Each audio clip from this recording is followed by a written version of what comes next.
start the event with the lighting of the lamp. I request our Honorable HY, Professor Dr. Kumkum Ray, Dr. Mala Tandon, Head of Amity School of Education, and our guest for today's event, Dr. Devanshi Bhatnagar, Assistant Professor, Awadh Degree College, and first alumni of Amity School of Languages for the lighting of the lamp.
Shodvidha Janmna Vidyaj.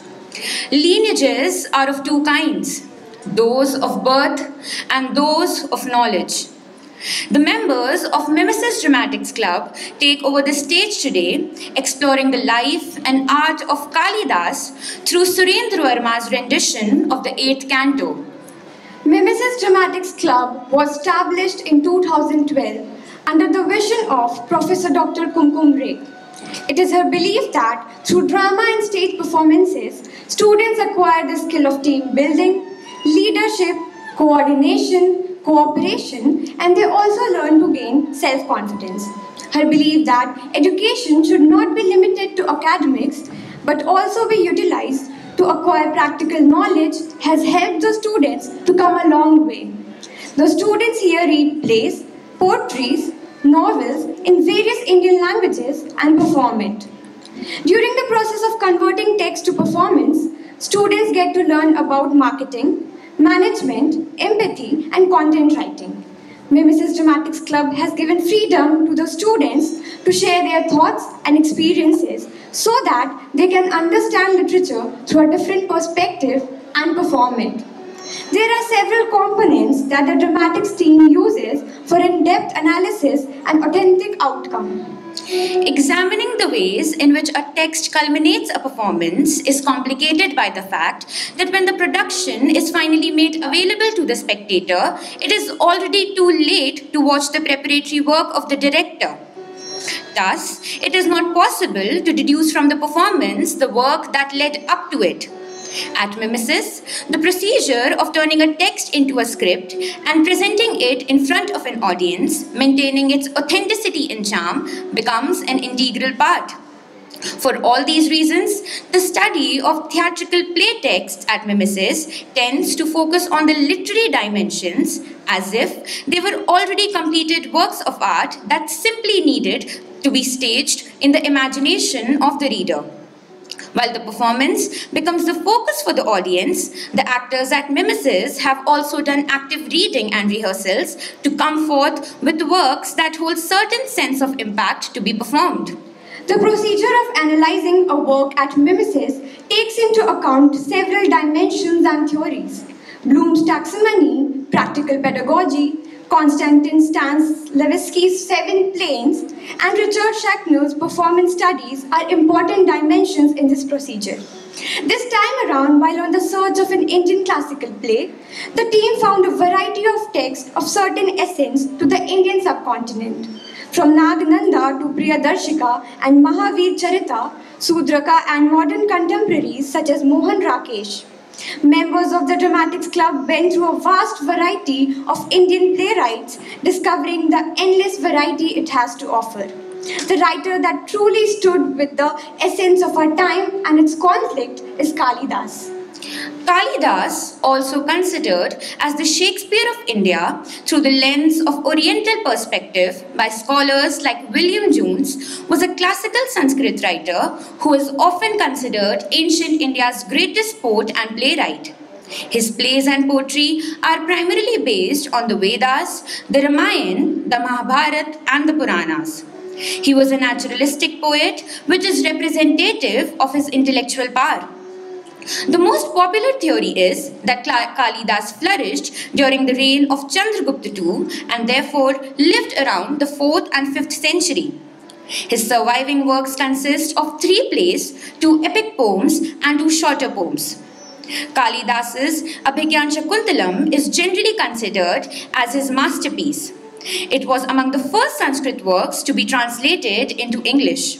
Sanskrit plays by Kalidas have had a great influence on late 18th and early 19th century European literature.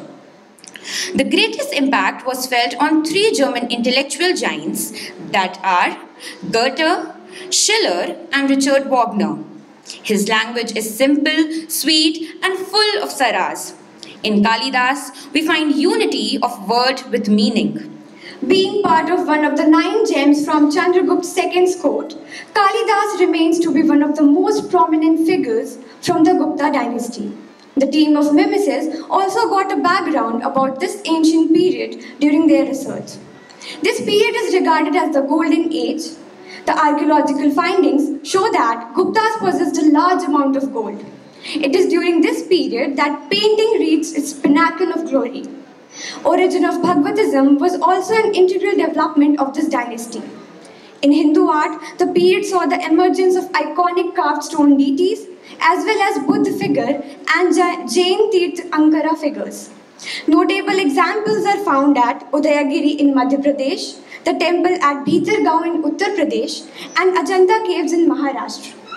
Later Gupta rulers loved Shiva that became representation of multitudinous names. For instance, Pashupat, Rudra, Mahadev, and Shambhu.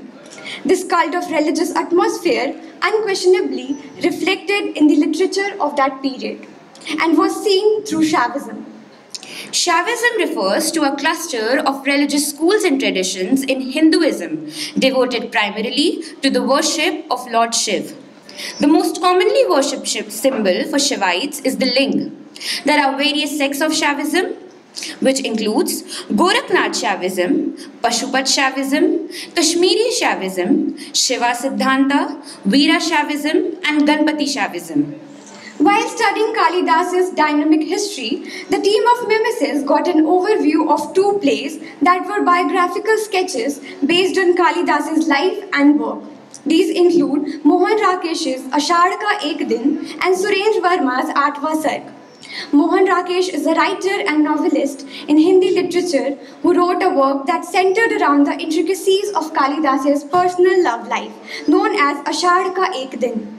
Applying his highest imagination, Mohan Rakesh has projected Kalidas as the hero of the play. The playwright of Aatwa Sarg, Surendra Verma, has had a vast and rich history of work, and his contribution to Hindi literature has been immense.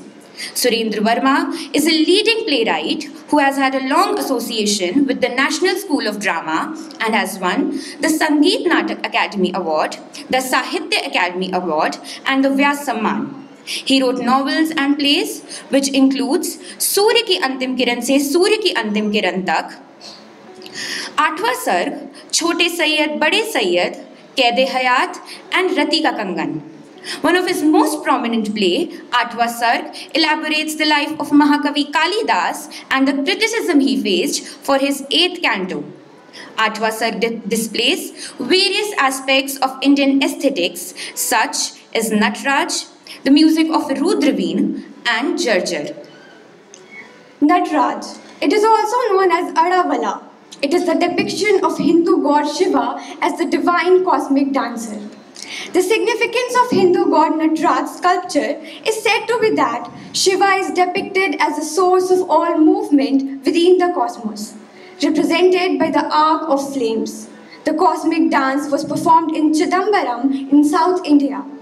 The gestures of the dance represent Shiva's 5 activities, that is, creation symbolized by the drum, protection by the fear not hand gesture, destruction by the fire, embodiment by the foot planted on the ground, and release by the foot held aloft. The name Rudraveena comes from Rudra, a name for Lord Shiv. According to oral traditions, Lord Shiv created the Rudraveena with the 2 tumba resonator gourds and the long dandi tube as the Mrigdand, representing both the human spine and the cosmic axis as a tribute to the beauty of goddess Parvati. This instrument is believed to have spiritual powers. The play Atwa Sarg's music takes its inspiration from Rudraveena and its spiritual essence of evoking emotions. Jarjar. Jarjar is a Sanskrit word referring to the banner staff of Indra which he used to smash to pulp the Asuras and the Vignas, who were hanging about the stage for mischief. According to the Natya Shastra, the genus Vignas too, who may come to the violence to actors, will go away on seeing the Jarjar. Explicit use of Jarjar has been seen in today's plays as outlined in the Natya Shastra. We are always caught in conflict. Our very existence in this world is about conflict. One cannot imagine life and relationships without tension. Conflict shapes our whole purpose and living defines our meaning. Surendra Verma's Atwa Sarg reflects upon such conflicts. Conflict of an artist with social institutions at external level and within himself, his consciousness. The play also reveals about the conflict of the king, of a friend, of the head of the institution, a princess, a wife, and a lover. We look around ourselves and question, who are we? What provides meaning to our life? The answer we get is that our existence and identity is our ego. And if we introspect, we find out that our ego is an outcome of our conflicts with the internal and external atmospheres. Through the lens of new historicism, feminist perspective, subaltern theory, and theory of deconstruction, Mimesis Dramatics Club takes on the stage today to bring forth a display depicting Kalidas as a court poet and highlighting the conflict an artist faces with his surrounding and his personal conscience to produce and perform art.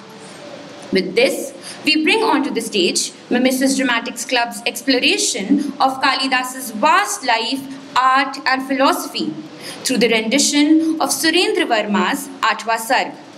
It is our humble request to you all to put your phones on silent mode and maintain the decorum of the hall so the best can come out of our actors. यह नाटक गंभीर है और ये आपको भारतीय शास्त्री के ओर ले जाता है, तो कृपया आप इसको देखें और इसका आनंद लें।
त्वया विराजमानशेखरं महाकपालि सम्पदेषु योगजालस्फुरम्।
पुष्पा सलिलं सपदं स्त्रियः सकामः पवनः सुगन्धिः सुखा प्रदोषात् दिवसाश्च रम्यः सर्वप्रिये चारुतरं वसन्ते।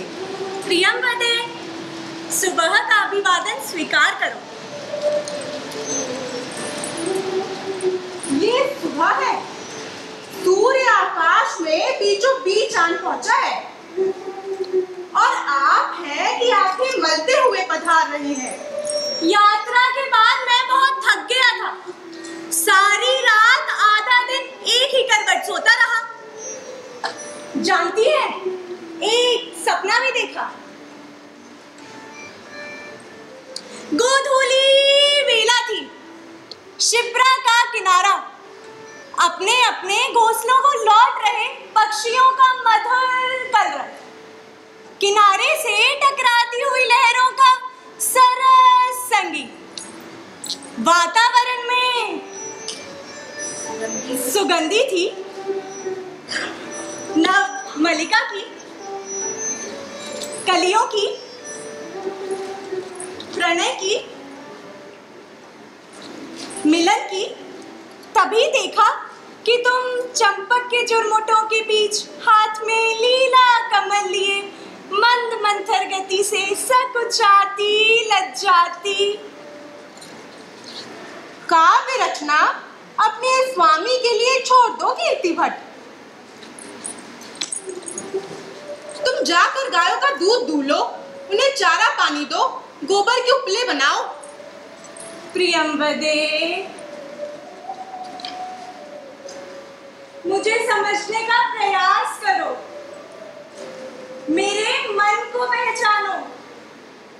तुम्हें कैसे बताऊं कि तुमसे दूर रहकर ये 1 मास मैंने कैसे बिताया है। अच्छा, हाँ, मैं तो जाना ही नहीं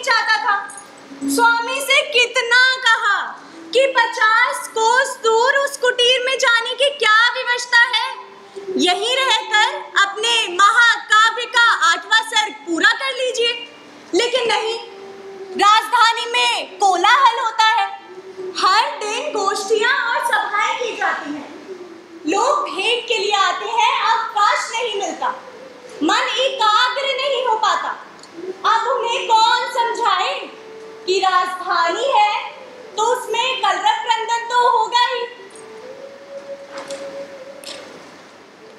जल में तरलता नहीं होगी, सूर्य में ताप नहीं होगा, कुमारी कन्या के सौंदर्य में हृदय को व्याकुल बनाने वाला आकर्षण। कीर्ति भट्ट, 8वां सर्ग कब पूरा हुआ, कैसे पूरा हुआ? तुमने तो एक एक पृष्ठ की रचना देखी होगी। 3 दिन पहले हुआ था, और जो तुम पूछती हो कि कैसे हुआ, तो जान लो प्रियंवदे, कीर्ति भट्ट के वहां रहने से हुआ। सच कहता हूं, पिछले 1 सप्ताह तो कविवर ने एक शब्द नहीं लिखा, बस बैठे बैठे पहले के सातों सर्ग पढ़ते रहते या चुपचाप टकटकी लगाए कोरे भोजपत्र को निहारते। अरे मैं पूछता कि आप आनंद लाऊं, भोजन के लिए क्या बनाऊं, तो उत्तर ही नहीं मिलता, जैसे वाणी तो राजधानी में ही छोड़ आए हो। भीतर से निकलते तो उपवन में जा बैठते, उपवन से निकलते तो वन में जा बैठते। प्रातः काल देखता कि उषा की लाली परख रहे हैं, सायंकाल देखता कि झरने के नीचे बूंदों की बौछार में भीग रहे हैं, आधी रात को देखता कि उजली चांदनी में टहल रहे हैं। 7 दिन तो मैं चुप रहा, किंतु 8वें दिन मैंने भी कह ही दिया कि स्वामी ऐसे कैसे चलेगा। 3 सप्ताह बाद आपको ये सर्ग पढ़ना है, आपका राजकीय सम्मान होना है। कहीं ऐसा ना हो कि सर्ग रचना ही ना हो सके तो सम्मान ही ना मिले। लेकिन तुमने इस सर्ग का कुछ ना कुछ अंश तो सुना होगा। कुछ ना कुछ अंश क्या, समूचा सर्ग सुना है प्रियंवदे। पिछले 3 दिन मेरे कानों में और गया ही क्या है। इस सर्ग के श्लोक की पंक्तियां, पंक्तियों के शब्द और शब्दों के अक्षर कर्कश के अपार तीरों की तरह मेरे कर्ण केंद्रों का संधान करती रही हैं। लेकिन ऐसा क्यों कीर्ति भट्ट? क्योंकि स्वामी सरस्वत पाठ का अभ्यास कर रहे थे, अर्थात श्लोक विशेष का पाठ विशेष कैसे होगा, कहाँ स्वर को ऊपर जाना है, कहाँ नीचे ले आना है, कहाँ समतल रहना, कहाँ भावावेश में जल्दी होगी, कहाँ भाव संकुलता में धीमापन, और कहाँ गहरी व्यंजना में अर्थ भरा विराम। लेकिन इस सर्ग में है क्या कीर्ति भट्ट? इस सर्ग में वो है प्रियंवदे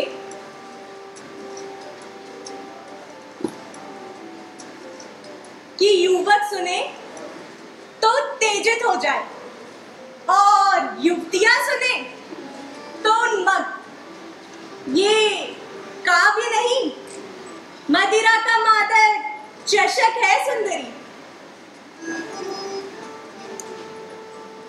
तुमने इस सर्ग का कुछ ना कुछ अंश तो सुना होगा, मुझे सुनाओ ना। प्रियंवदा, प्रियंवदा,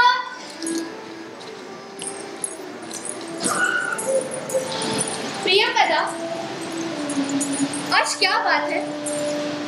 एक के बाद एक अपशकुन होते जा रहे हैं। सुबह नींद टूटने से पहले मैंने बहुत बुरा सपना देखा। सूर्य पर ग्रहण का आभास हुआ। बाहर पथ पर एक मैला कुचैला साधु हाथ में मूर्छन लिए दिखाई पड़ा। अंतःपुर के ऊपर कौवे एक साथ काव काव कर रहे थे। छी देवी, कैसी बातें करती है। आज का दिन तो इतना शुभ है, इतना मांगलिक। मैं कहीं नहीं जानती, नहीं चाहती, लेकिन इन आशंकाओं का क्या करूं, जो पतझड़ के पत्तों के समान बारंबार मेरे मन में लहरा रही हैं। चिंता ना करे देवी, परम आह्लाद में दुर्भावना भी आने लगती है। स्वामी कहाँ है? अपने मित्र के यहाँ। कुछ समय पहले आचार्य सौमित्र का संदेश आया था कि कवि श्रेष्ठ दोपहर का भोजन हमारे साथ करेंगे। कवि श्रेष्ठ उठे कब थे? प्रतिदिन के समय। और बाहर कब गए थे? सूर्योदय के एक पहर बाद। आप प्रतीक्षा ना करें।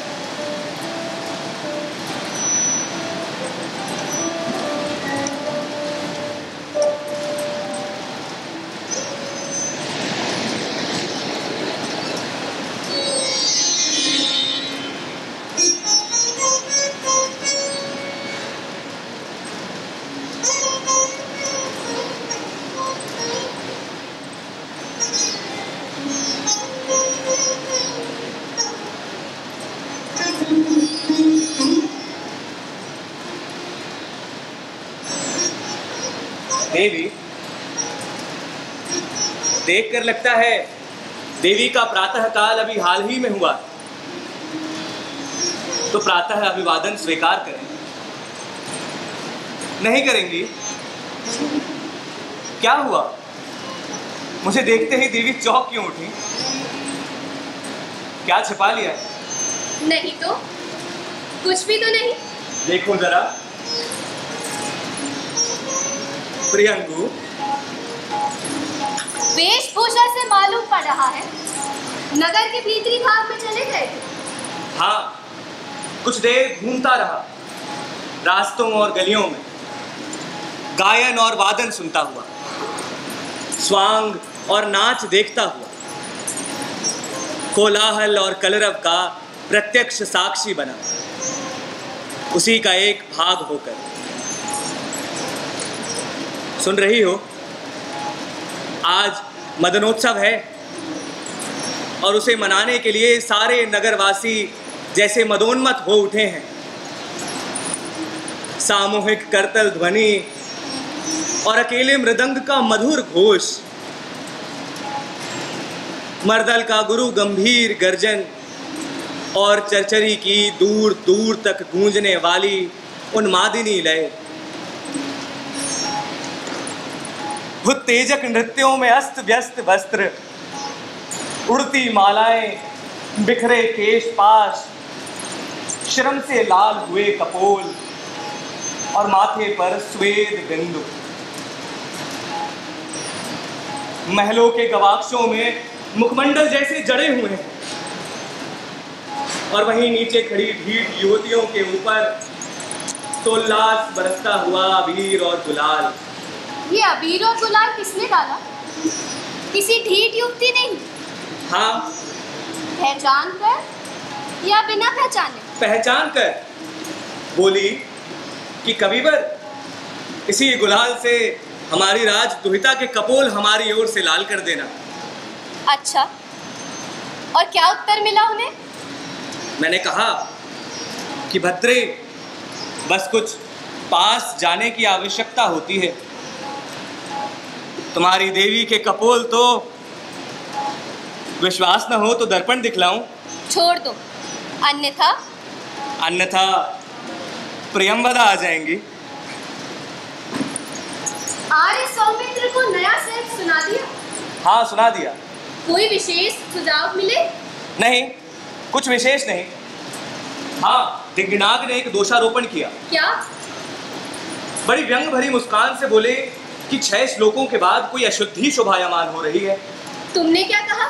मैं कुछ कहता इससे पहले ही सौमित्र बोल पड़े। कहते कि रचनाकार कभी व्याकरणों की कट्टरता में नहीं बंधता, बल्कि अपनी ही दृष्टि से भाषा को संस्कार देता है। आर्य सौमित्र ने कोई और विशेष बात नहीं कही? क्या मतलब? ये नहीं पूछा कि इस नए सर्ग में उमा के चरित्र, उसके क्रियाकलाप का आधार कौन सा व्यक्ति है? नहीं तो? सुनते हुए गूढ़ भाव से मुस्कुराए तो होंगे। मैंने तो नहीं देखा। सच कह रहे हो? उन्होंने कुछ भी नहीं पूछा? अब मुझे तो यही स्मरण आता है। तब फिर इतनी देर तक क्या बातें करते रहे? करने को बातें बहुत थी। 1 मास से राजधानी की जीवन धारा से कटा हुआ था। फिर से प्रवाह में आने के लिए बहुत कुछ सुनना था, जानना था। साहित्यिक राजनीति के मोड़, राजनीतिक राजनीति के चढ़ाव उतार। तुमने सुना है क्या? बंग देश में कोई गुप्त साम्राज्य के विरुद्ध भीषण षड्यंत्र चल रहा है। मैंने तो ऐसा नहीं सुना, और ये सब तो चलता ही रहता है। और क्या बातें हुई? शकुंतला के आख्यान को लेकर जो नाटक लिखने की सोच रहा हूं, उस विषय में सौमित्र से चर्चा है। और फिर आज सभा मंडप में सर्ग पढ़ने से पहले जो कुछ कहना है उसका पूर्वाभ्यास किया। क्या कहोगे? थोड़ा सा कुछ काव्य के संबंध में। एक बार मेरे सामने भी दोहरा लो ना, शायद मैं कोई सुझाव दे सकूं। अच्छा। हाँ, समझ लो कि ये राजमंडप है और तुम यहाँ बैठे और मैं यहाँ पर। अब प्रारंभ करो ना। अच्छा। महामहिम सम्राट, सेनापति, राजपुरोहित, धर्माध्यक्ष, महादंड नायक, मंत्री परिषद के सदस्य गण और काव्य रसिकों को रिहंगु मंजरी हंसो मत। क्षमा कर दीजिए कवि सम्राट। कुमार संभव के 7 सर्गों की रचना लगभग 3 मास पहले ही पूरी हो चुकी थी, और ये 8वां सर्ग अभी पिछले सप्ताह समाप्त हुआ। इस बीच मेरे जीवन में एक बहुत महत्वपूर्ण मोड़ आया, जिससे यह व्यवधान उपस्थित हुआ। पिछले 7 सर्गों का पाठ मैं अलग अलग राजगोष्ठियों में कर चुका, इसीलिए यह ठीक समझा गया है कि आज के इस अवसर पर केवल नया सर्ग ही पढ़ा जाए। इस महाकाव्य की पूरी कथा वस्तु बतलाकर मैं आप सबकी उत्सुकता समाप्त नहीं करना चाहता, परंतु पूर्वरति 7 सर्गों का बहुत संक्षिप्त विवरण देना आवश्यक, क्योंकि यह हो सकता है कि आप में से कई श्रोता पिछली गोष्ठियों में उपस्थित ना रहे। पहला सर्ग। पहले सर्ग में हिमालय और मैना नामक दंपत्ति के यहाँ उमा का जन्म होता है और कालांतर में वो युवा अवस्था में पदार्पण करते हैं। दूसरे सर्ग में तारक नामक राक्षस का वर्णन, जिसके अनाचार से देवतागण संत्रस्त हैं। वे सब ब्रह्मा के पास तारक के वध की प्रार्थना लेकर पहुंचते हैं, परंतु कठिनाई ये है कि तारक को ब्रह्मा की ओर से ही अमरत्व का वरदान प्राप्त है। ऐसी स्थिति में अगर कोई तारक का विनाश कर सकता है तो वो है महादेव का भावी पुत्र, परंतु महादेव की तेजस्वी पौरुष को धारण करने की सामर्थ्य केवल एक उमा में है। इसीलिए तीसरे सर्ग में कामदेव को समाधिस्थ महादेव के मन में काम का संचार करने के लिए भेजा जाता है, परंतु वो महादेव की क्रोध की नेत्राग्नि में झुलसकर राख हो जाता है। चौथे सर्ग में अपने पति के देहांत पर रति का विलाप। पांचवें सर्ग में उमा पति रूप में महादेव की प्राप्ति के लिए अत्यंत कठिन तपस्या करती है और महादेव के मन में भी उमा के लिए प्रेम उत्पन्न हो जाता है। छठे सर्ग में महादेव के यहां से उमा के साथ विवाह का प्रस्ताव जाता है और सहर्ष स्वीकार कर लिया जाता है। और सातवें सर्ग में उमा और महादेव का ब्याह होता है। तत्पश्चात ये 8वां सर्ग है जिसे आपकी सेवा में प्रस्तुत कर रहा हूं। पाणी पीड़न विधेर नंतरम शैलराज दुहितुर हरम प्रति। इत्यादि इत्यादि। इसमें से वो पंक्ति निकाल दो जीवन में मूड और व्यवधान वाली। जैसी देवी की आज्ञा। लेकिन उससे भी क्या होगा? लोग तो समझ ही जाएंगे कि ये सब तुमने ब्याह के बाद लिखा है। हाँ, समझ तो जाएंगे, लेकिन केवल वही जो हमें निकट से जानते हैं। दूसरों को और नगर के बाहर वालों को कुछ पता नहीं चलेगा। कैसे नहीं चलेगा? उन सबका मार्गदर्शन जो कर दिया है आपने। 61वें श्लोक में मेरा नाम नहीं ले आए हो। ये उत्थित होता हुआ चंद्रमा प्रियंकु के फल के समान लाल दिखलाई पड़ रहा है। सारे संसार में बस यही एक उपमा रह गई थी। तुमने ऐसा क्यों किया? क्या? ये सर्प पहले ही क्यों नहीं लिख लिया? क्या भी पहले बात के लिए क्यों रख छोड़ा?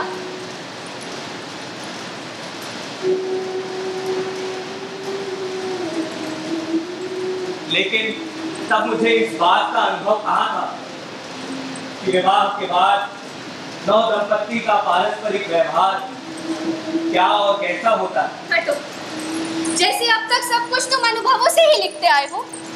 कल्पना और अंतर्दृष्टि क्या किसी ने छीन ली थी? लेकिन तब अनुभूति की प्रखरता कहाँ से आती? ये क्यों नहीं कहते कि मुझे लज्जित करने में आनंद कहाँ से मिलता? अब मैं कैसे जाऊं राजमंडप में? माता पिता, परिवार के कुल संबंधी, गुरुजन, मेरी सब सखियां सहेलियां, निम्न और उच्च पदाधिकारी, सभा में उपस्थित एक एक व्यक्ति समझ जाएगा काव्य की ये उमा वो बैठी है सामने। तो क्या हुआ? तो क्या हुआ?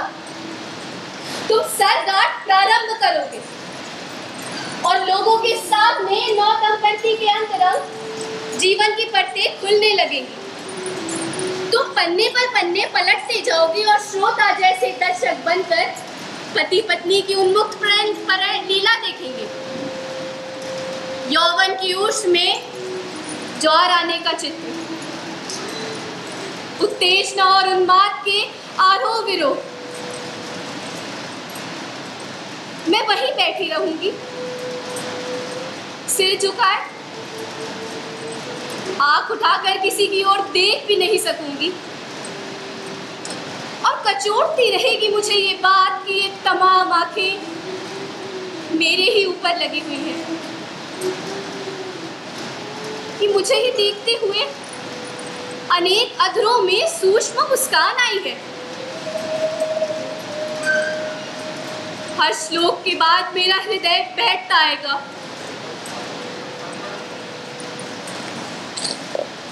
हर श्लोक के बाद मैं अपने आप में सिमटती आऊंगी और जब तुम इति उमा सूरत वर्णन नमाष्टमः सर्ग कहकर अंतिम पृष्ठ नीचे रखोगे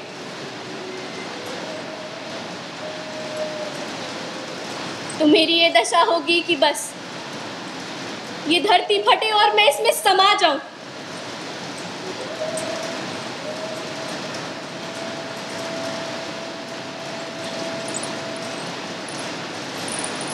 तुम इस तरह से सोचोगी, ये बात मेरे मन में नहीं आई। तुम स्त्री नहीं हो ना, इसलिए। बहुत विचित्र सा लग रहा है। उज्जैनी के जिस नागरिक ने मुझे कभी देखा नहीं, राजप्रसाद के मुख्य द्वार पर कभी पैर नहीं रखा, वो इस सर्ग के अंतिम पृष्ठ खोलेगा। मेरे बिल्कुल निजी अनुभव, मेरी नितांत अनुभूतियां इस तरह उजागर हो जाएंगी जैसे किसी प्रदर्शनी में रखी हो।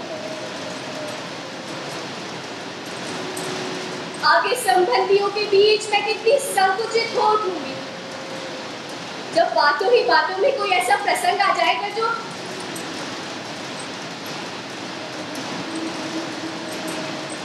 मालूम नहीं था।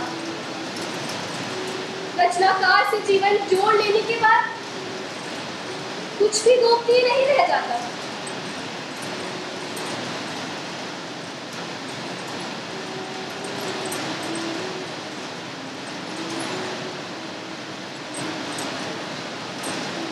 क्या गोपनीय रखना चाहते हैं? बोलो ना। महल से महारानी का संदेश आया है कि देवी कुछ जल्दी आ सके। उन्हें सूचित कर दो प्रियंवदा कि मैं कुछ अस्वस्थ अनुभव कर रही हूँ, गोष्ठी में नहीं आ सकती।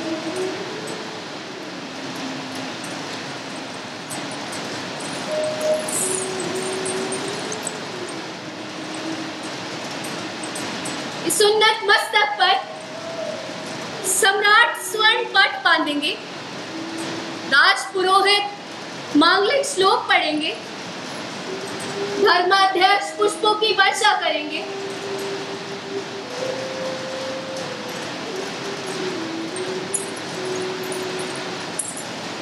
लेकिन ये कैसी विडंबना है कि जिस व्यक्ति को ये समारोह सबसे अधिक सुख देगा वही इसमें सम्मिलित नहीं हो सकता। स्वामी, समय हो रहा है। तो तुम्हारा निश्चय अंतिम है? हाँ,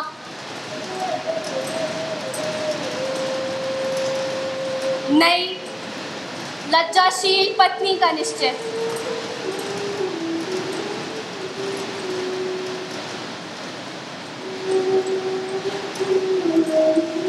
सुनो, अगले जन्म में किसी कवि या लेखक से ब्याह मत करना। अच्छा,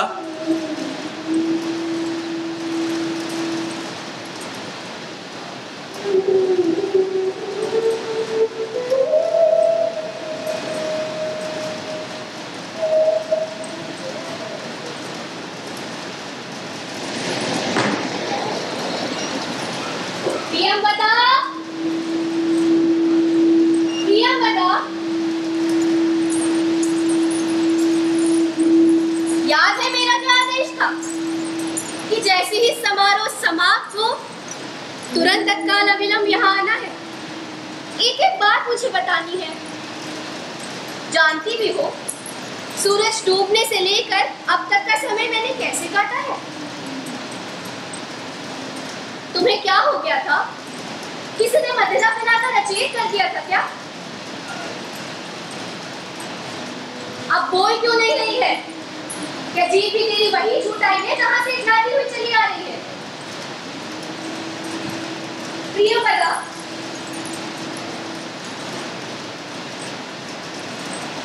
तू रो क्यों रही है? क्या हुआ?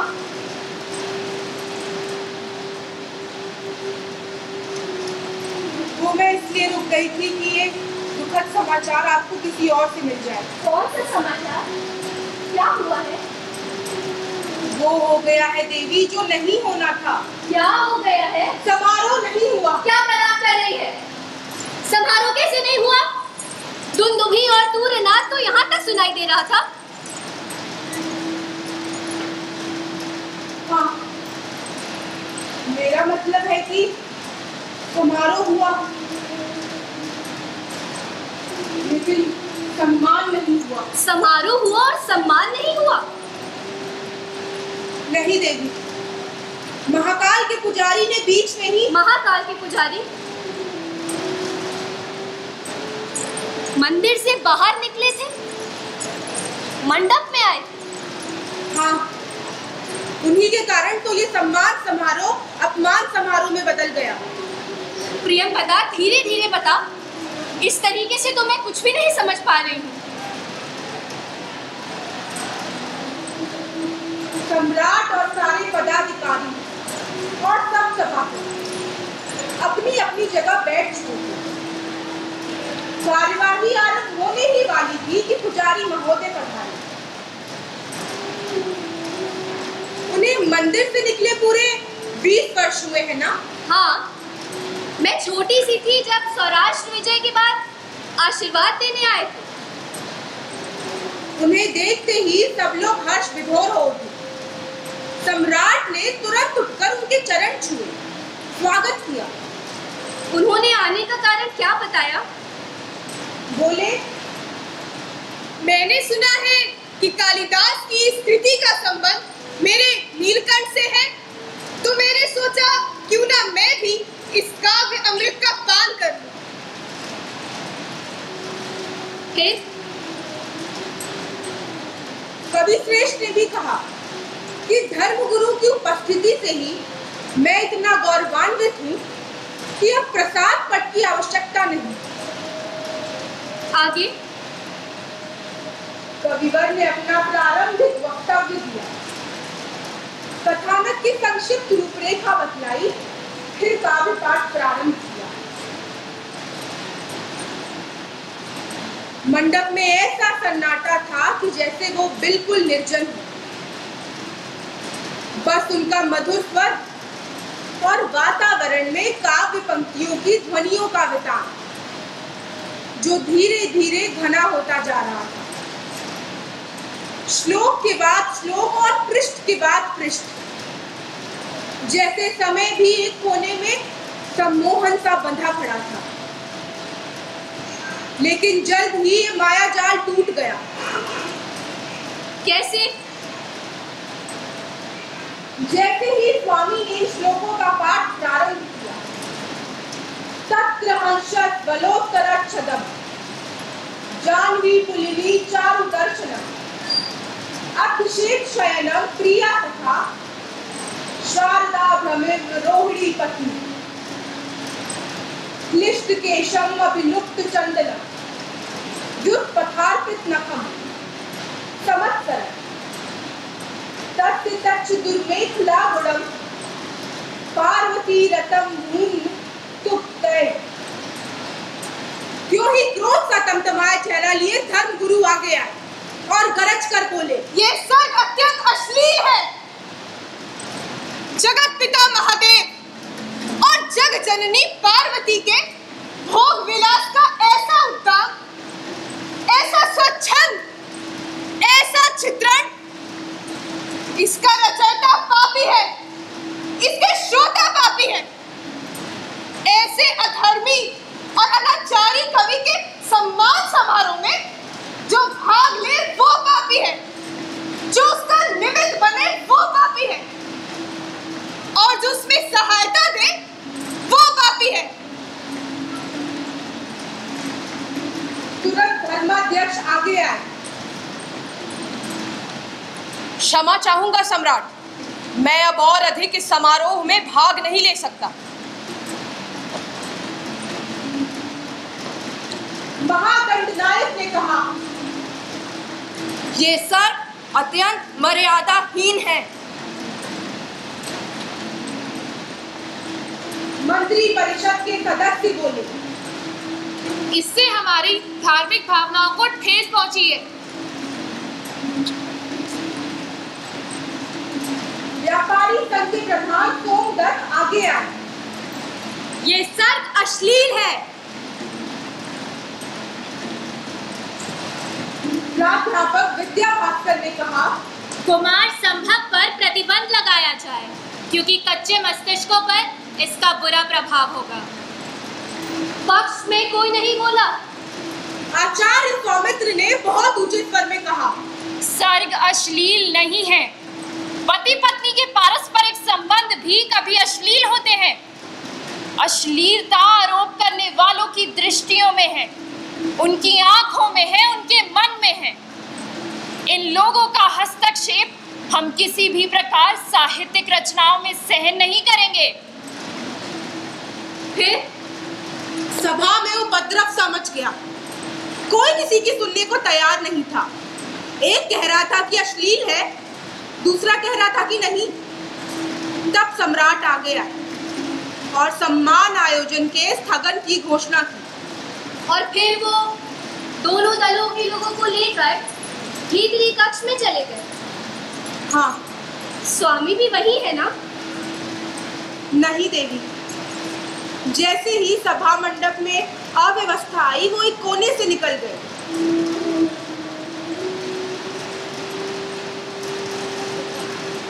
शायद किसी ने लक्ष्य भी नहीं किया। तब फिर कहाँ है प्रियंवदा? मेरा तो विचार था कि यहीं होंगे, इसीलिए मैंने इतनी देर लगाई। सोचती थी आपको सब तो मालूम हो गया होगा, अब कुछ निर्णय हो जाए तो उसकी भी सूचना लेकर जाऊं। मुझे क्षमा कर दे प्रियंवदा, मैंने तुझे नाहक की बुरा भला कहा। देवी, आर्य सौमित्र पधारे हैं।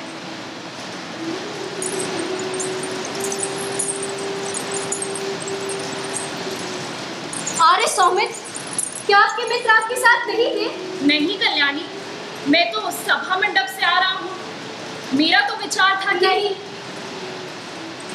यहाँ नहीं आए। इतने संवेदनशील है, पता नहीं उनके मन पर क्या बीत रही होगी। वहां की स्थिति कैसी है? बहुत भयंकर। राज पुरोहित, धर्माध्यक्ष, महादंडनायक, वरिष्ठ मंत्रीगण और नगर के तमाम प्रभावशाली व्यक्ति सभी तो शैव धर्म के अनुयायी हैं। सम्राट ने स्वयं पुजारी महोदय को दीक्षा देकर उन्हें धर्म गुरु की उपाधि दी, इसीलिए वे भी उनके सामने। वे धर्म गुरु का बहुत सम्मान करते हैं। इसके बिल्कुल विपरीत हमारी ओर से जो गिने चुने युवा कलाकार हैं, उनमें से किसी के पास कोई बड़ा पद नहीं, कोई विशेष प्रभावशाली नहीं। विरोध इतना प्रबल है कि स्वयं सम्राट को स्थिति संभालने में कठिनाई हो रही है। मैंने लक्ष्य किया है कि धर्माध्यक्ष विशेष रूप से उग्र हैं। मैं जानती हूँ, वे मन ही मन आपके मित्र से पैर रखते हैं, लेकिन एक बात नहीं समझ पा रही हूँ, धर्म गुरु एकाएक समारोह में कैसे पहुँच गए?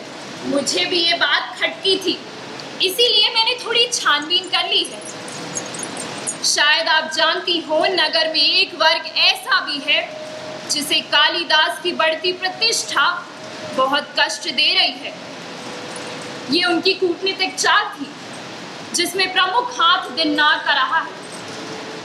आज सुबह मेरे यहाँ जो गोष्ठी हुई थी, उसमें ये महाशय आए थे।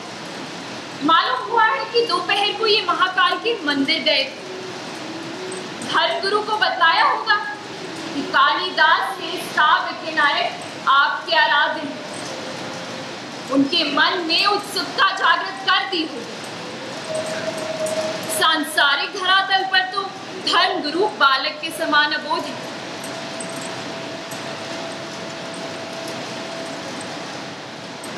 मुझे लगता है कवि श्रेष्ठ के खिलाफ षड्यंत्र रचा गया है, क्योंकि कालिदास के उदार विचार कई बार व्यवस्था को अपने द्रोह से हिलाकर रख देता है।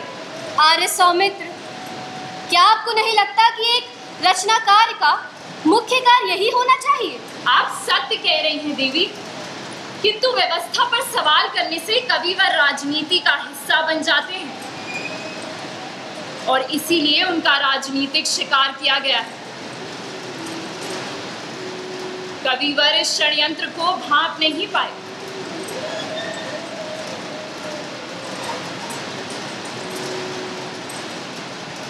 अच्छा देवी, मैं चलूं, कालिदास की कुछ खोज करूं।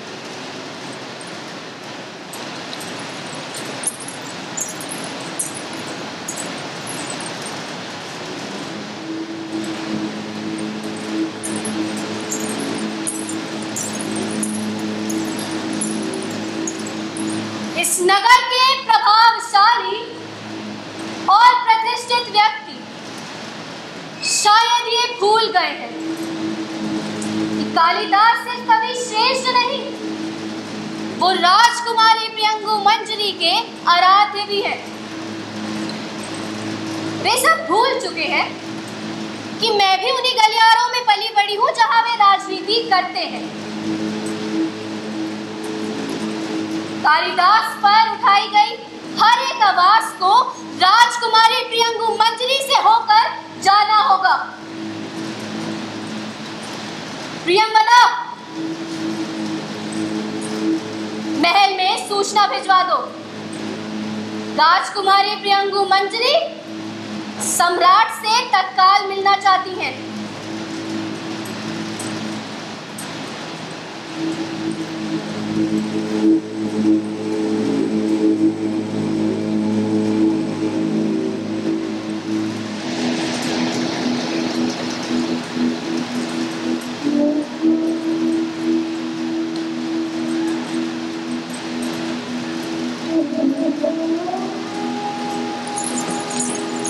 कहाँ थे?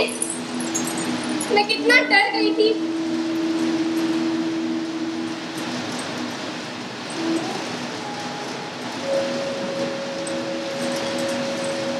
नगर के बाहर चला गया था, शिप्रा के निर्जन तट पर। गहरा अंधेरा था वहां और गहरी शांति।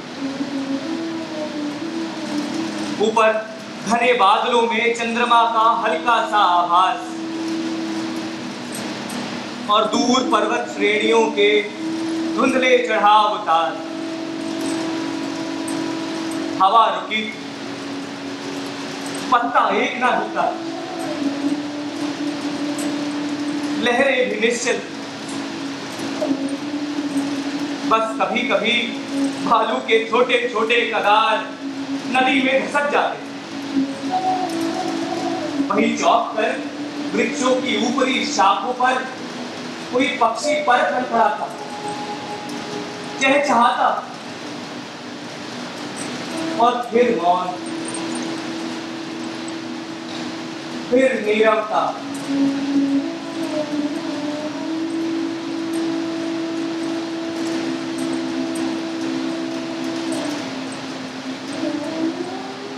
ओ, ये चित्र बनाया है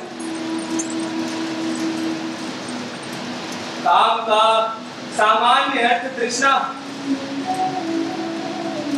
पर भारतीय चिंतन ने देवता का पद दिया है इसे, जो व्यक्ति को कमनीय उत्तेजनाओं की ओर ले जाता है। आसक्ति का उदय इसी के संयोग से होता है। ये धर्म में भी बड़ी महिमा है।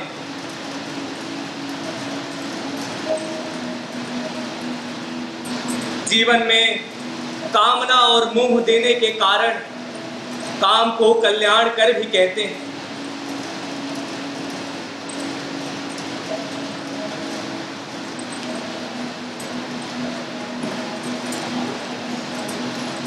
कितनी कलाएं आती हैं इन कोमल उंगलियों को।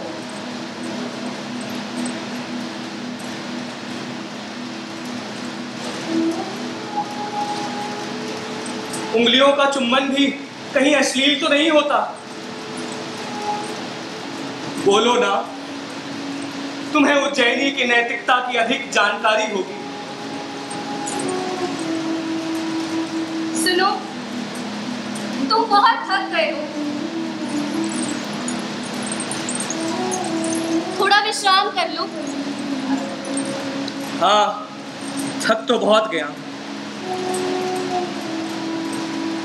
स्वामी, धर्माध्यक्ष महोदय पधारे हैं। इतनी रात गए, मना करवा दो। उन्हें आने दो। तुम्हें आराम की आवश्यकता है। देखो, देर तक बात मत करना। अच्छा।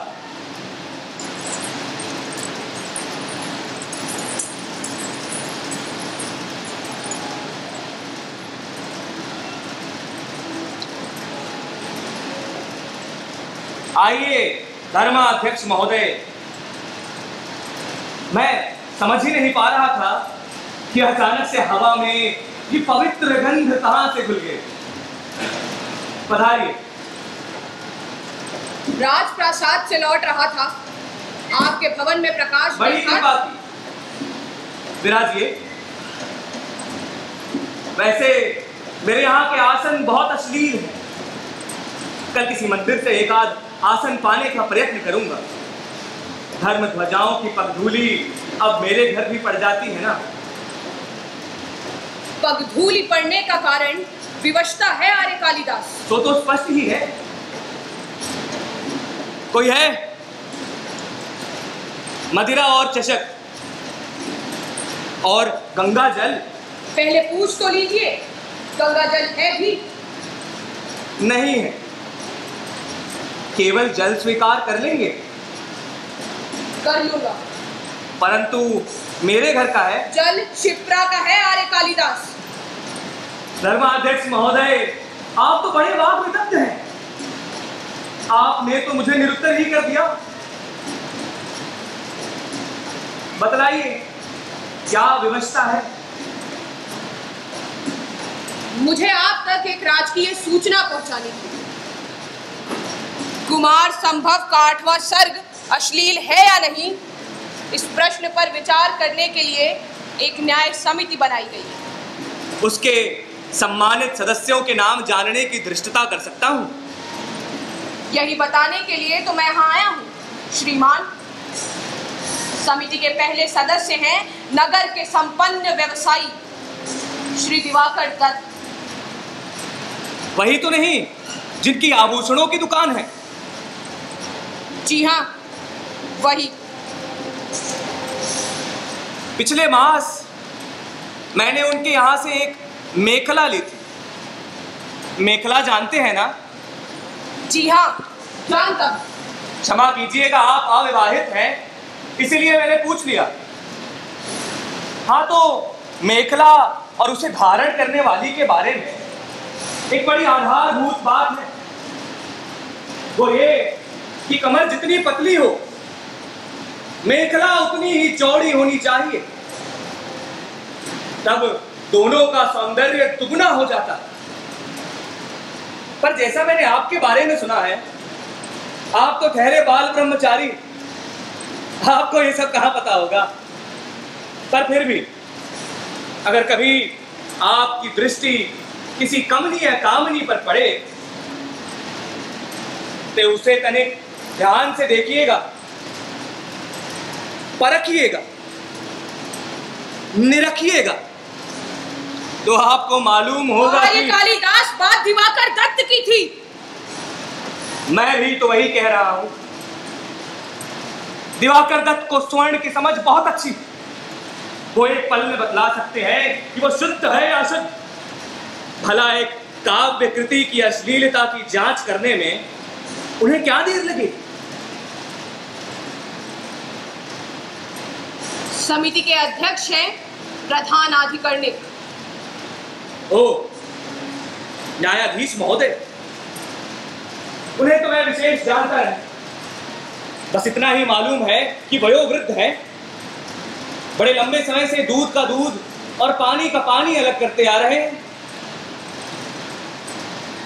वैसे आपका तो घनिष्ठ परिचय होगा उनसे? जी हाँ, आपको कोई आपत्ति है? लीजिए, मुझे भला क्यों आपत्ति होने लगी? वो ठहरे राज्य के न्याय स्तंभ, आप ठहरे राज्य के धर्म स्तंभ। दोनों में तो ऐसा गठबंधन होना चाहिए जैसे प्रगाढ़ आलिंगन में जकड़े हुए प्रेमी युगल। छी छी, फिर से एक अश्लील उपमा आ गई। क्षमा कीजिएगा, मेरा मन बड़ा पापी। इसी बात का तो निर्णय होना है कविराज। मैं भी तो उन्हीं निर्णायकों के बारे में जानना चाहता हूं धर्मराज। वे वानम्य के प्रकांड पंडित तो होंगे, काव्य शास्त्र का भी गहरा अध्ययन किया होगा, संस्कृत साहित्य इतिहास के जानकार होंगे, उदार विचार वेत्ता होंगे, संवेदनशील होंगे। साहित्य प्रेमी की जिस आदर्श रूप की कल्पना की जा सकती है, वो जैसे उनमें साकार हो उठा होगा। मैं उनके व्यक्तित्व के इस पक्ष के बारे में अधिक नहीं जानता। मेरी और उनकी चर्चा और दूसरे और गहरे और शाश्वत विषयों पर होती है। एक उदाहरण दे सकते हैं? संसार की असारता, माया मोह के बंधन, जन्म और जीवन, मरण और मोक्ष, विवाह और प्रेम नहीं। आर्य कालिदास, अच्छा, तो प्रेम और विवाह ही सही। आप एक राजकीय कर्मचारी का अपमान कर रहे हैं श्रीमान। ये मत भूलिए कि मैं यहाँ व्यक्तिगत रूप से नहीं, अपने कर्तव्य पालन के लिए उपस्थित हुआ हूँ। क्षमा कीजिएगा, शायद मेरी बातों से आपकी कुछ पुरानी यादें जाग उठी।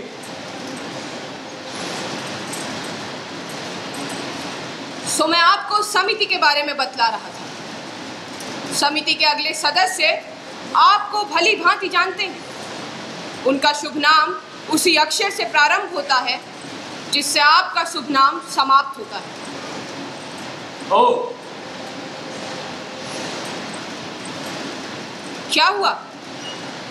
आर्य सौमित्र का नाम सुनते ही चुप क्यों हो गए कविश्रेष्ठ? इसीलिए कि समिति के अन्य सदस्यों के सामने उनकी अयोग्यता बहुत स्पष्ट है। और कोई महानुभाव?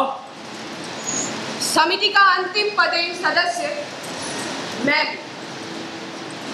आप शायद इस विवाद को साहित्यिक मानेंगे, लेकिन ये नैतिक और धार्मिक भी है, इसलिए मेरे कार्य क्षेत्र में आता है। धर्माध्यक्ष महोदय, जिस पद पर आप काम कर रहे हैं उसका वेतन तो बहुत होगा। जी हाँ। तो अर्थ की प्राप्ति तो आपको हो ही रही है।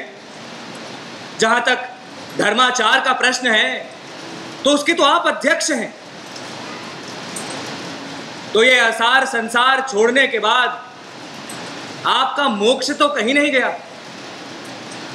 लेकिन एक पुरुषार्थ और भी बतलाया गया है ना। क्या है? भूल रहा हूं। आप दूसरों की चिंता छोड़िए कवि कुलगुरु, अपने बारे में सोचिए।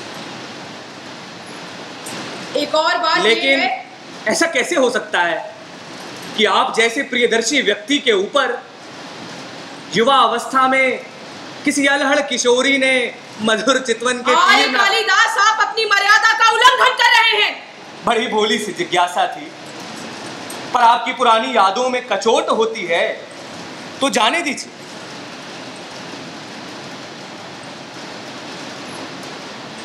अच्छा, मान लीजिए कि आपकी ये न्याय समिति अश्लीलता का निर्णय लेती,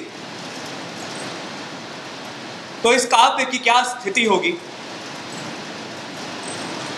वही होगी जो किसी भी अवैध वस्तु की होती है।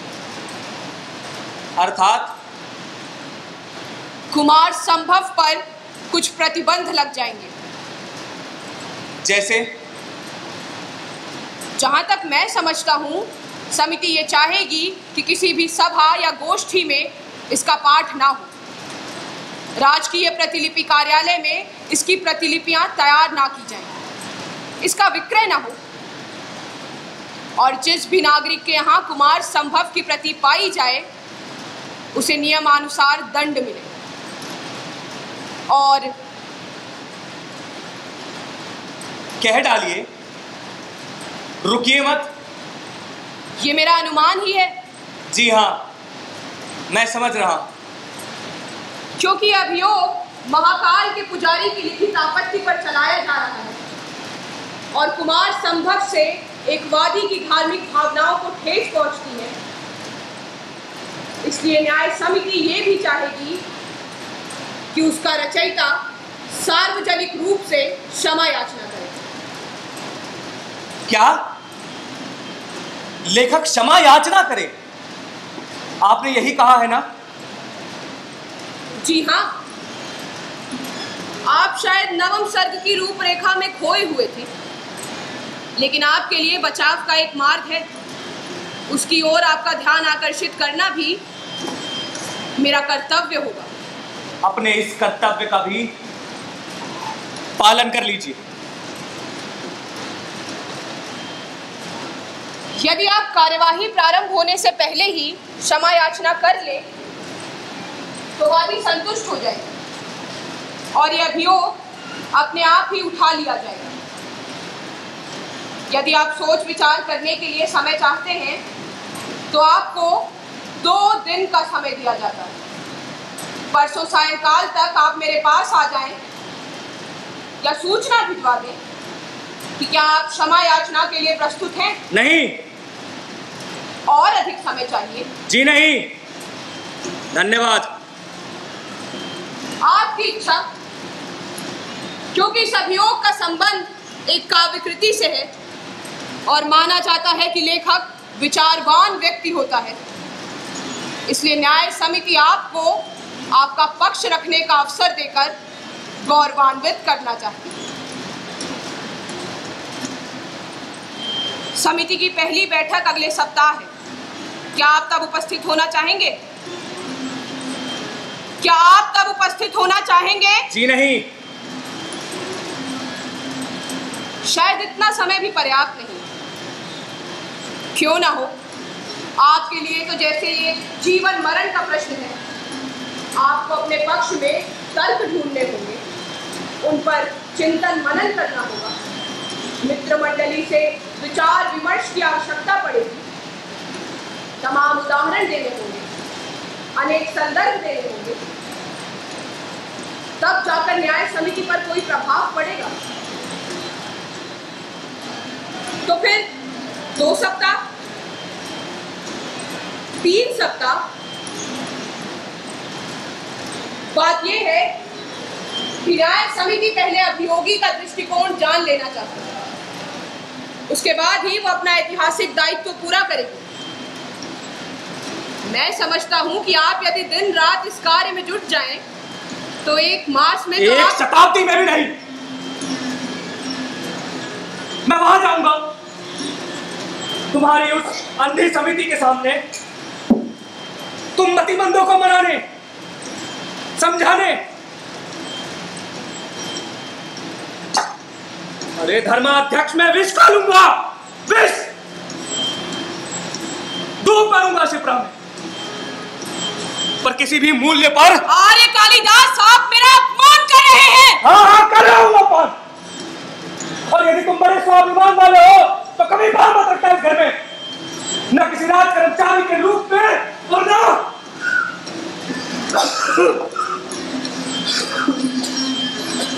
देवी, देवी।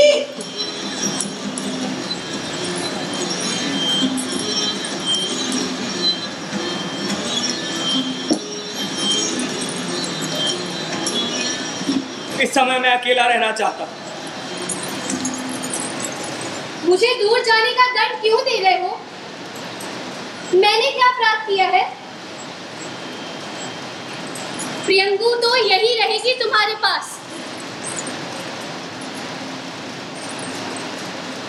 प्रियंगू बिल्कुल नहीं जानती जीवन में प्रकृति की अनिवार्यता क्या होती है, इसलिए उसके मन में इस बात का बड़ा मोह है कि वो प्रकृति की इस प्रक्रिया को जाने और समझे। मालूम है क्यों? क्योंकि वो तुम्हारी रचनाओं से तादाद में रखना चाहती है। जैसे ऋतु संहार में सारे ऋतुओं का विवरण, मेघदूत के सारे अंश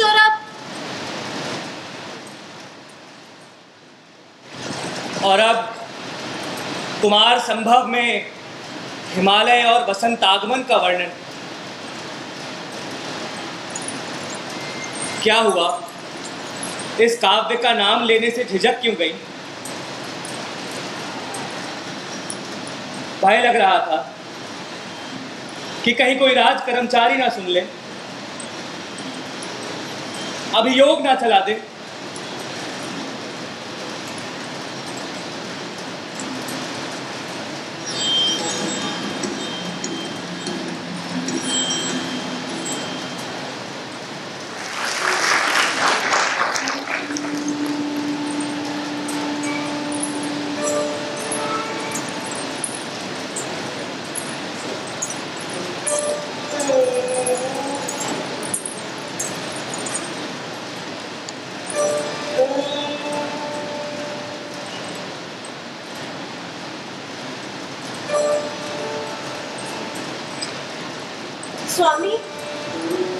सम्राट चंद्रगुप्त अपने अंगरक्षकों के साथ। शायद तुमसे कुछ विशेष बात करनी होगी।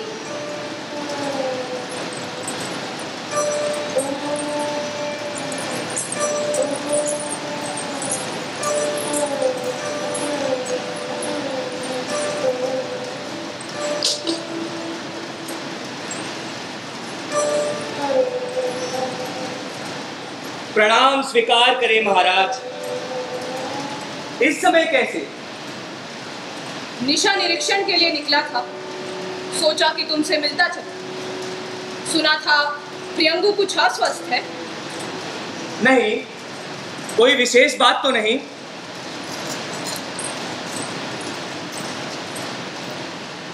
महाराज की जय। प्रियंवदा, तुम्हारी देवी शयनागार में है महाराज, तुरंत सूचना देती हूँ। नहीं, यदि विश्राम कर रही हो तो उन्हें जगाने की आवश्यकता नहीं है। जो आ गया। आज की रात भी व्यर्थ गई या कोई अपराधी रंगे हाथों पकड़ा गया? नहीं, व्यर्थ नहीं गई। आज सैनिकों ने एक अपराधी को पकड़कर मेरे सामने प्रस्तुत किया। वो बड़ी मंझी हुई भाषा बोल रहा था। मैंने पूछा कि चौर्य कर्म तुम्हारी आजीविका है, लेकिन बातचीत से तो तुम शिक्षित मालूम होते हो। तो कहने लगा, मैं तो ललित कलाओं का रसिक हूँ, काव्य रचना में भी रुचि रखता हूँ। आगे पूछताछ करने पर अपनी सफाई में तुम्हारी काव्य कृतियों का पाठ करने लगा। मुझे लगा कि गुप्त साम्राज्य में अभी कला और साहित्य के लिए बड़ी आशाएं हैं। निसंदेह, और इन आशाओं को अब डाकू और तस्कर ही पूरा करेंगे। कालिदास, तुम्हारी मनस्थिति मैं समझ सकता हूँ। तुम्हारे साथ मेरी पूरी सहानुभूति है। बिल्कुल है।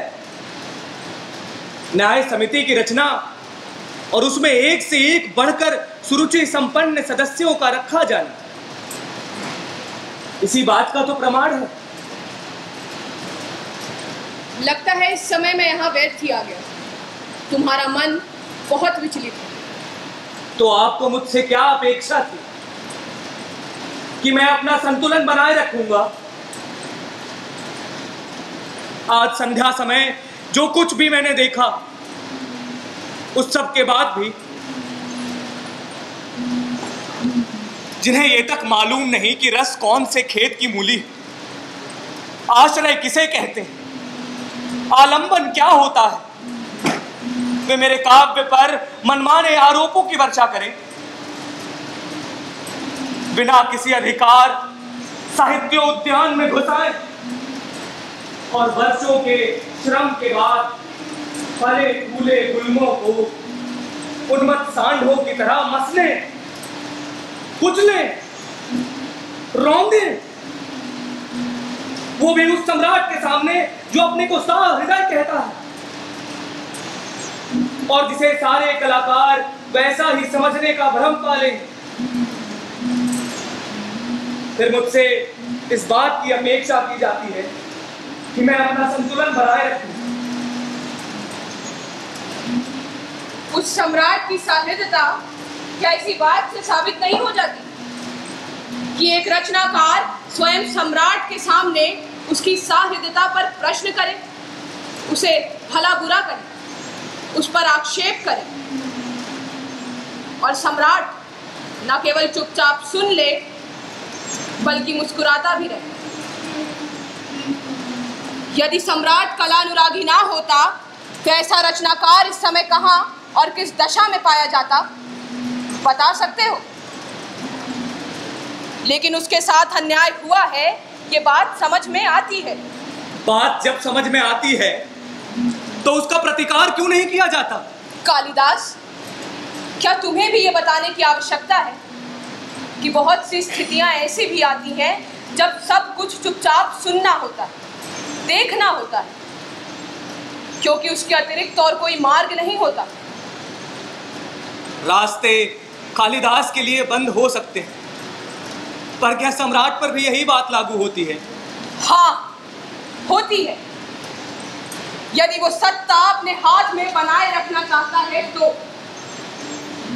यदि वो अपने विरुद्ध असंतोष के विषैले बीज नहीं बोना चाहता है तो, यदि वो महत्वाकांक्षियों को अवसर नहीं देना चाहता है तो, जानते हो इस देश के लोगों को सबसे अधिक चोट कब पहुंचती है?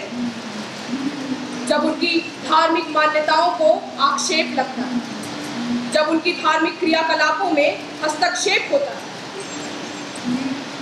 लेकिन लोग ये क्यों भूल जाते हैं कि महादेव के पुजारी के समान मैं भी तो शैव मत पे विश्वास रखता हूं। चलो पल भर के लिए तुम्हारी ये बात मान भी ली जाए तो फिर क्या तुम्हारे ही तर्क के आधार पर तुमसे ये आशा नहीं की जानी चाहिए कि तुम अपनी धार्मिक आस्था के प्रति सच्चे रहोगे और अपने आराध्य को लेकर उद्दाम श्रृंगार की ऐसी रचना नहीं करोगे? लेकिन तनिक आराध्य के स्वरूप को भी तो देखिए।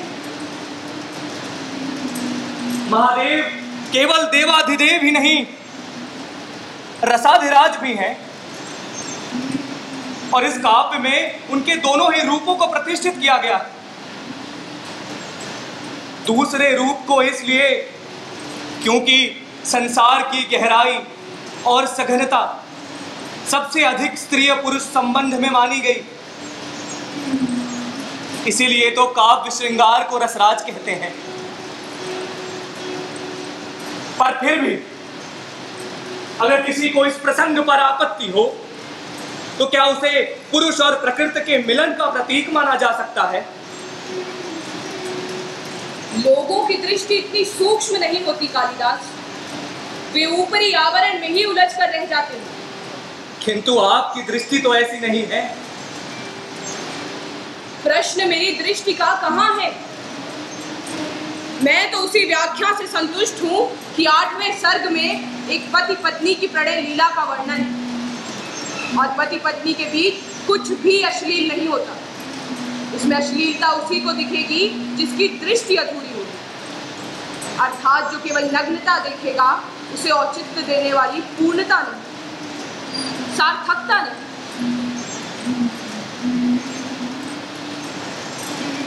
लेकिन मैं धर्म गुरु को कैसे मनाऊं? राज पुरोहित को कैसे समझाऊं?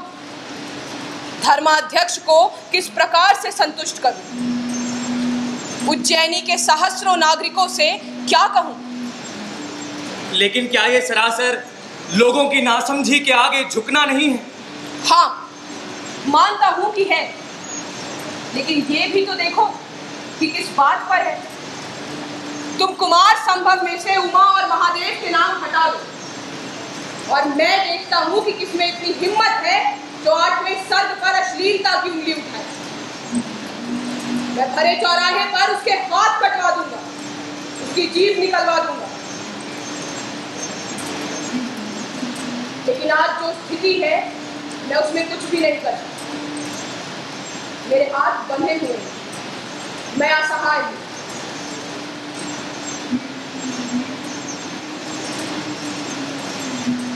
एक रास्ता मुझे सूझा है। क्या ऐसा नहीं हो सकता कि तुम 8वां सर्ग प्रारंभ करते ही एक पंक्ति में लिख दो कि उमा और महादेव के यहाँ यथा समय कार्तिकेय का जन्म हुआ और ये सारी विलास क्रीड़ा हटा दो? फिर एक पंक्ति में ये लिख दूं कि कार्तिकेय यथा समय बड़ा हुआ और उसने तारक का वध कर दिया और काव्य समाप्त कर दूं। कालिदास, तुम समझते क्यों नहीं हो? कैसे समझूं? 7वां सर्ग नायक और नायिका के ब्याह से समाप्त होता और 8वें सर्ग की पहली पंक्ति में पुत्रोत्पत्ति हो जाएगी। बीच के 9 महीने 9 दंपत्ति कहाँ रहे, कैसे रहे, क्या रूपरेखा रही उनके जीवन की? क्या उन्होंने एक दूसरे में खुद को पाया? जो यौवन के आते ही सपने देखे जाने लगते हैं। क्या उन्होंने देने और पाने की उस प्रक्रिया को जिया जो विवाह के बंधन को स्थायी बनाता है? कथा के इस मानवीय आधार को हटा दूं स्वाभाविक विकास की इस धारा को रोक दूं, कथा के इस बहुत महत्वपूर्ण मोड़ को छोड़ दूं,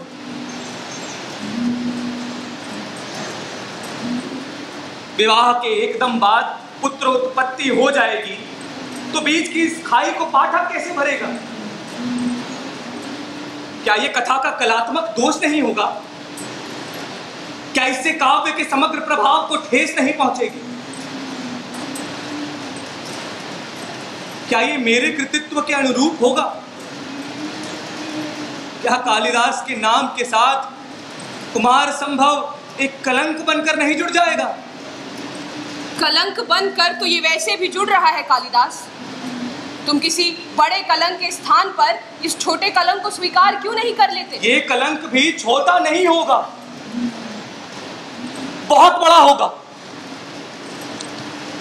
रचनात्मक शैथिल्य का कलंक नहीं, अपमानित समझौते का कलंक।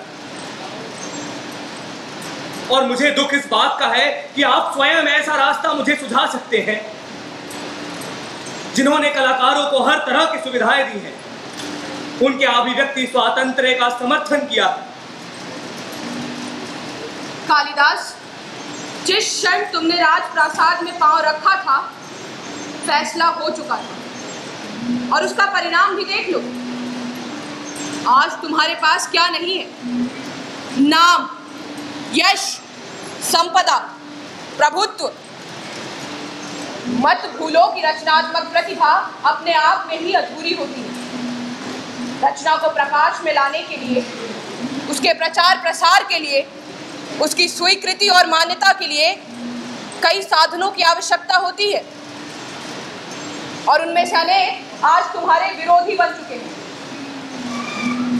कान खोलकर सुन लो, धर्म गुरु केवल अश्लीलता की घोषणा से ही संतुष्ट नहीं होंगे। वे चाहते हैं कि तुम्हें कोई दंड भी मिले, अन्यथा वे राजप्रासाद के सामने आमरण अनशन पर उतर आएंगे, प्राण दे देंगे अपने। सोच सकते हो इसके बाद राज्य में कैसा भूचाल आ जाएगा?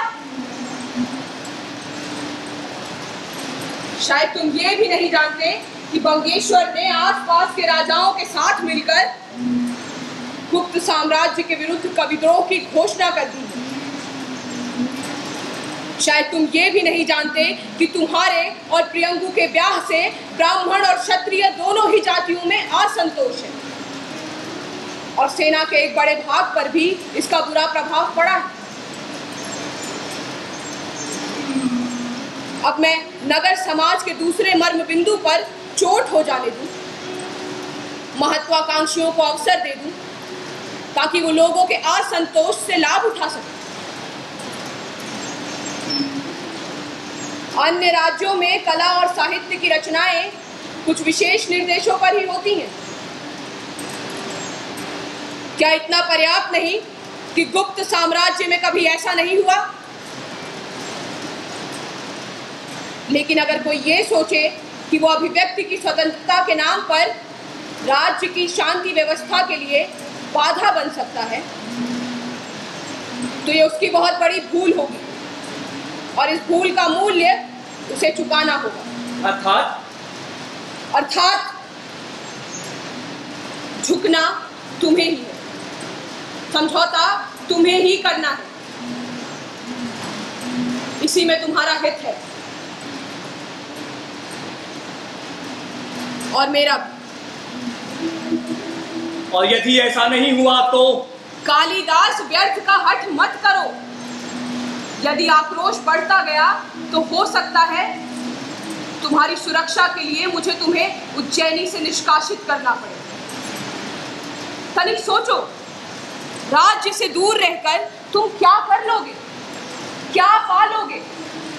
हाँ, माना कि तुम एक से एक उत्कृष्ट रचनाएं करोगे, लेकिन यदि राज्य की सहायता ना मिल पाई तो वे दादुर की टर के समान आजीवन कुएं में ही रह जाएंगी।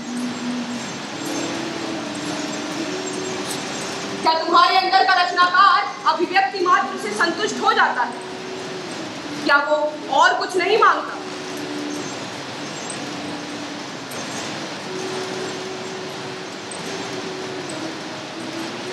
मैं कुमार संभव को अधूरा ही छोड़ दूंगा, आगे नहीं लिखूंगा। इस रचना को एक प्रकार से भुला ही दूंगा। ये कभी मेरे घर से बाहर नहीं निकलेगी, किसी गोष्ठी में इसका पाठ नहीं होगा, किसी तक इसकी प्रतिलिपि नहीं पहुंचेगी।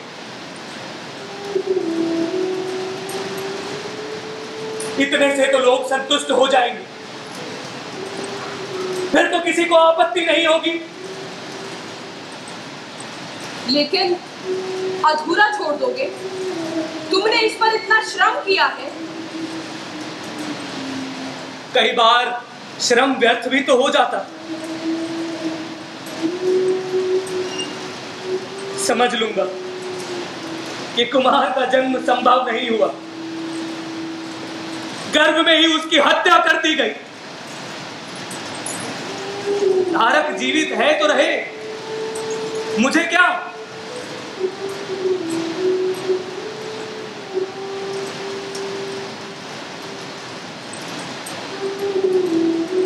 हो सकता है आज के बाद तुम्हारे मेरे संबंध वैसे ना रहे जैसे आज तक थे।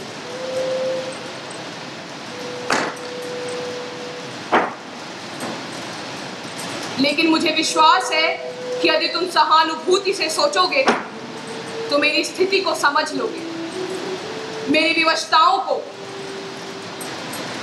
परिस्थिति के दबाव को।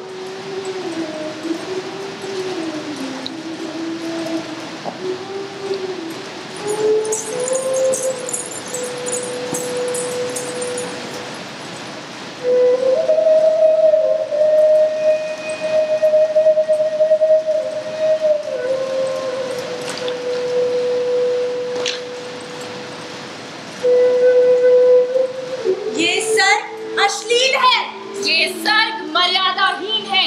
कुमार संभव पर प्रतिबंध लगाया जाए, समझौता तुम्हें ही करना है। ये सर्ग अश्लील है, ये सर्ग मर्यादाहीन है। कुमार संभव पर प्रतिबंध लगाया जाए, झुकना तुम्हें ही है। ये सर्ग अश्लील है, समझौता तुम्हें ही करना है।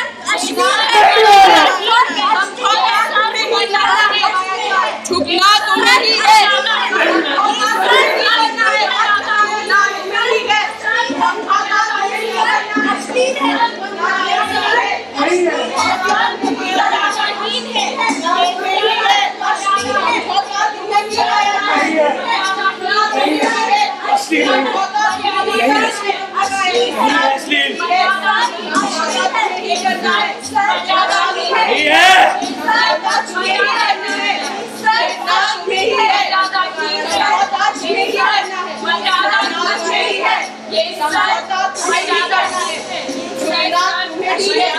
समझौता तुम्हें ही करना है, ना तुम्हें ही है।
Roli Yadav as Kirti Bhatt, Mili Singh as Priyamvada and our Assistant Director.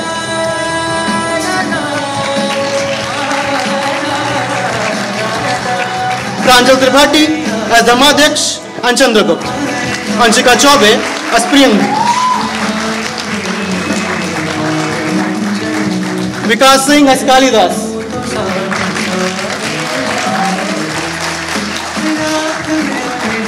Our research team, Shiza Parvez, Akanksha Jha.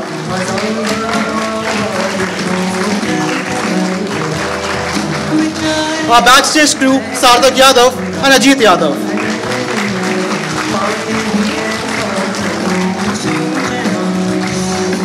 Man behind the lights and our stage manager, Mohit Singh, and music by Ashwati Prakash.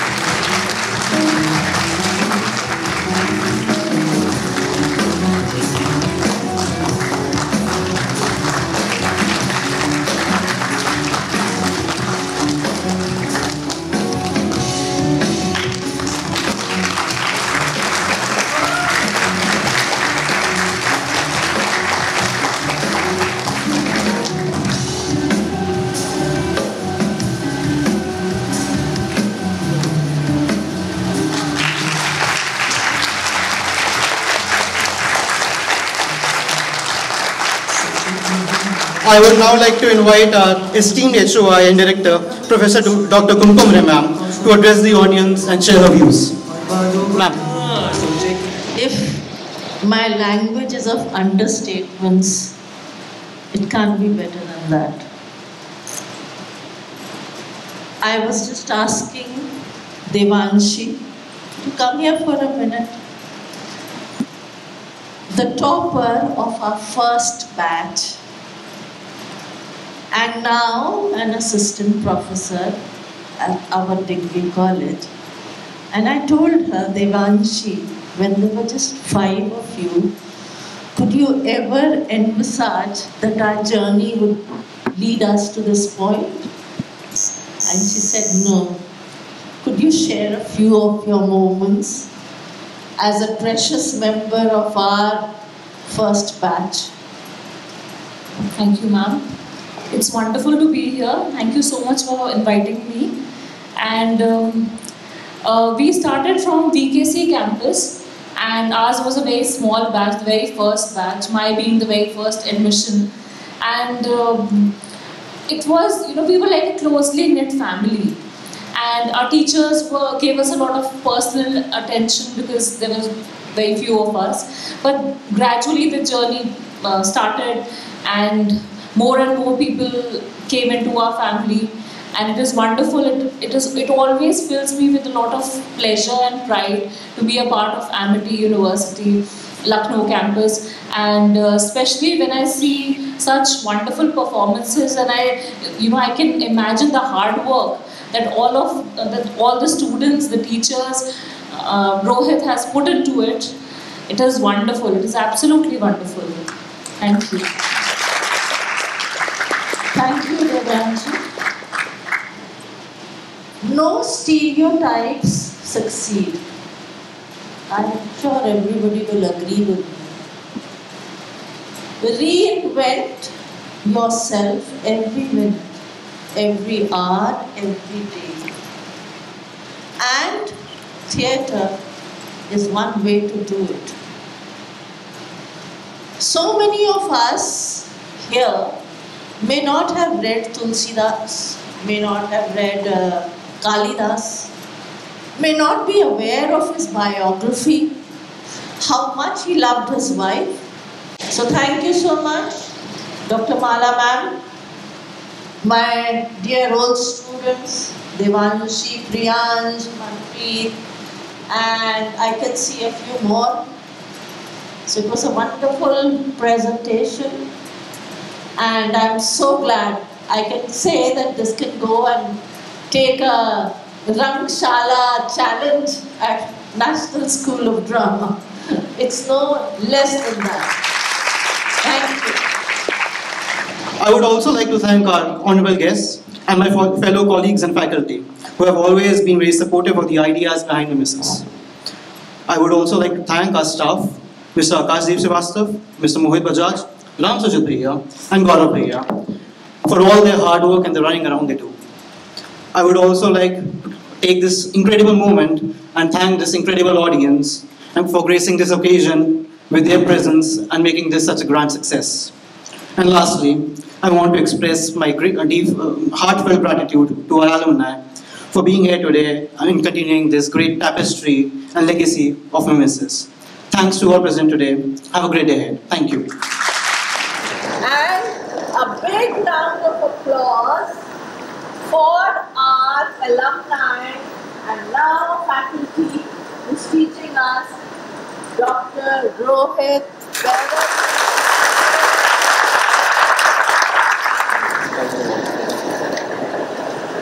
Deserve a big clap.